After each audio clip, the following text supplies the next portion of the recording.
Hey, good morning. I know I missed my check-in yesterday. I was up a little bit late. God, I got like mascara all over everything. I was up kind of late. Let me fix my makeup while I talk to you guys. Yeah, it's all over. I think my eyes were running a little bit when I put mascara on.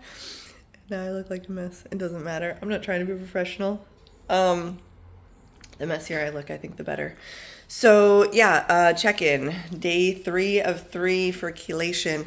Today is technically day 4 because I finished chelation yesterday, but we were busy running around and laughing about stuff, and we were up super late just enjoying the hell out of our company, me and my boyfriend. And I didn't get around to it. I fell asleep. So how did things go yesterday? I woke up in the morning feeling like super obsessive, insecure thinking that was really bothering me. It was really strong. And I'm not really sure where that wave came from. Maybe my adrenals were a little more stressed or something like that. I'm not sure. But that lasted for like an hour, hour and a half, something like that. And then once I took my next ALA plus DMPS round, that seemed to just kind of die off and it didn't come back the rest of the day. So I think for future reference for me is like the higher the DMPS, probably the smoother everything is going to go on round. So I think next time I'm going to do a little bit higher DMPS round, or maybe even consider doing a dose a little more often. So I just got to check into the logistics of that, of how that works with the half-life of it. And then yeah, I was really tired in the morning, so I got up, and once my boyfriend left for work, I laid back down and I was out for like an hour and a half. I mean, just passed out, drooling, completely gone. And woke up, and then he had to go run to an appointment and asked if I wanted to go with. So we went together, and then we just kind of bebopped around town for a little while. So we were pretty active moving around. Came back, ate, vegetated for a while. I mean, overall, my mood was really good. I don't think my energy was super low. I didn't have any major like body aches or anything like that going on. Overall, the round was really pretty easy. I mean, the biggest thing was I felt a lot more tired than I usually do. With ALA, I usually feel tons of like manic, crazy, unsettled energy.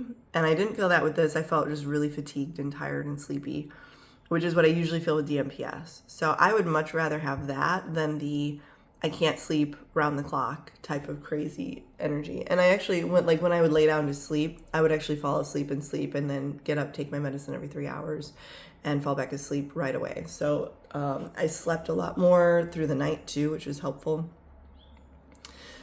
What else? Yeah, that's the bulk of it. So that was a much better round of chelation. I'm gonna try to go to the gym this afternoon. That's my goal since I didn't make it on Monday. Monday was the day I started chelation, and I was so tired right from the get go that I just went, no, I'm not gonna try to push it and go to the gym. So I'm gonna try to go this afternoon and get my 1 day a week in. Yeah, I really, at this point, I only go in the gym like once a week, and it's wild. It's really weird because I think, like, with the amount of weight that I lost since I've started this whole process, and generally the way that my physique looks because of how I eat mostly just carnivore, is most people assume I'm in the gym a lot because of it. Because I have visible abs, and I like visibly I look toned, I guess is the term that people would use for women. You can see my muscles. I'm not like built like a dude muscle wise, nothing like that, but like they're clearly defined type of physique.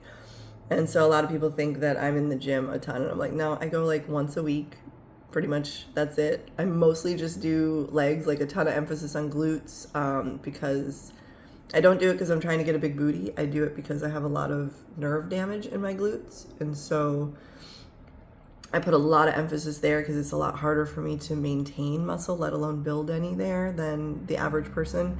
And keeping strong glutes is really, really important for everything. It's important for your low back health, for your core strength.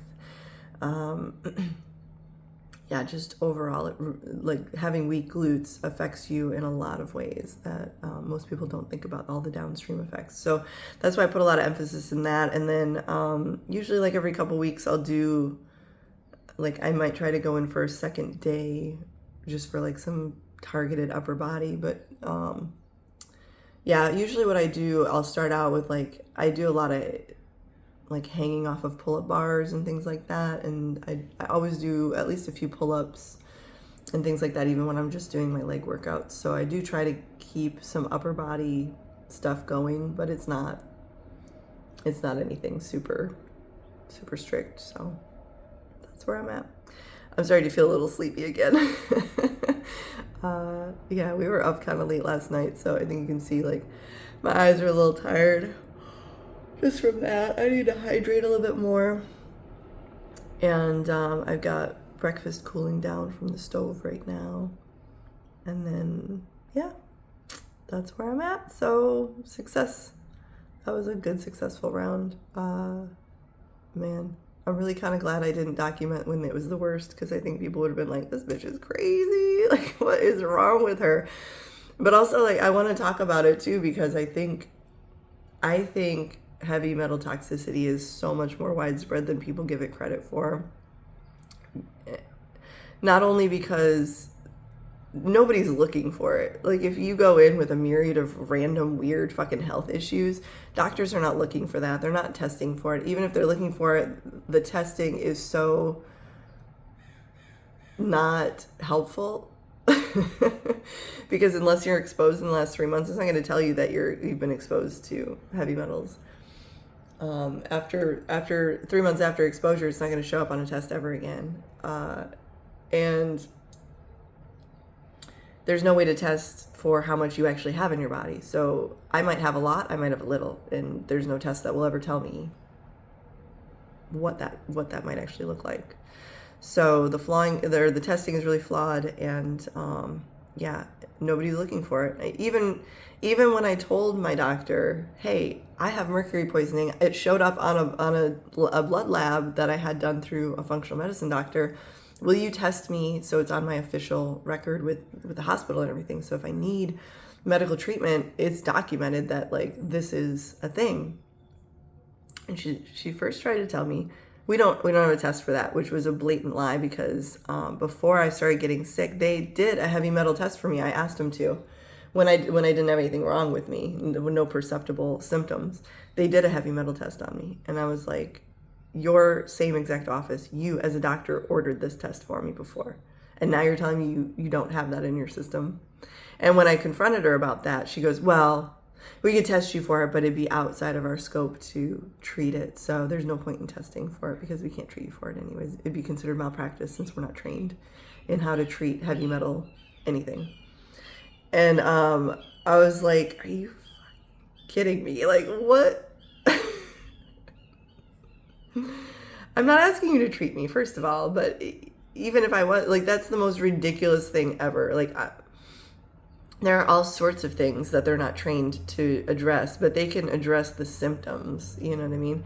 And I'm not asking you to cure me, like, that's, you know, but, so I asked him, she would kept sending me into the emergency room anytime anything weird would come up with my mercury stuff. Oh, you need to go to the emergency room right now, and they'll be able to help you with any kind of heavy metal stuff. And I'd go in there, and the doctors in the emergency room were like, we can't do anything for that. Like, we really actually don't have any tests for that because it's not related to what we would deal with here in an emergency room. And second of all, we don't have anything, we're not equipped in any way to treat you for exposure to heavy metals. And I was like, well, so what can you do in an emergency room? He goes, well, if you're in organ failure, we can treat your organ failure. We can put you on like life support and stuff for various organ failure. So I just want to emphasize to you guys the ridiculousness of the healthcare industry. Like they're not looking to heal people. They have a very narrow window of education and what they're willing to look at and touch. And even like I went in, so I've got a lot of nerve damage in my glutes, and I've got these, I just had them imaged with ultrasound. I've got a bunch of cysts, some type of cysts. I don't know if they're fatty or like what they are, but I have a bunch of cysts in my glute muscles, and they're putting pressure on different nerves, and that's what's causing the problem. So I had gone in related to that, and the doctor's talking to me, and he's like asking me, well, do you have these symptoms involved? And I'm like, well, yeah, but I have them because of mercury poisoning. He's like, mercury poisoning? I said, yeah, I've explained it to my GP. Probably isn't in my record at all because she didn't want to test for it. She didn't want to touch me with a 10-foot pole. I said, none of you guys want to deal with the heavy metal stuff that I have going on. And like, that was really just the end of the conversation. He was just like, oh, okay, nobody else wants to deal with it. I don't need to talk about it either then. Next. So they're not even curious to be like, what do you mean you have heavy metal poisoning? Like, I get more curiosity out of the average person on the street that wants to learn about it than a doctor. Doctors are just like, meh. So yeah, I think that it's a far more widespread issue than most people will ever recognize it being. And whatever, c'est la vie. So that's my update. I'm gonna let you guys go so I can get my shit done. And yeah, let me know, what kind of check-ins do you want next time after this? Like, what would be interesting?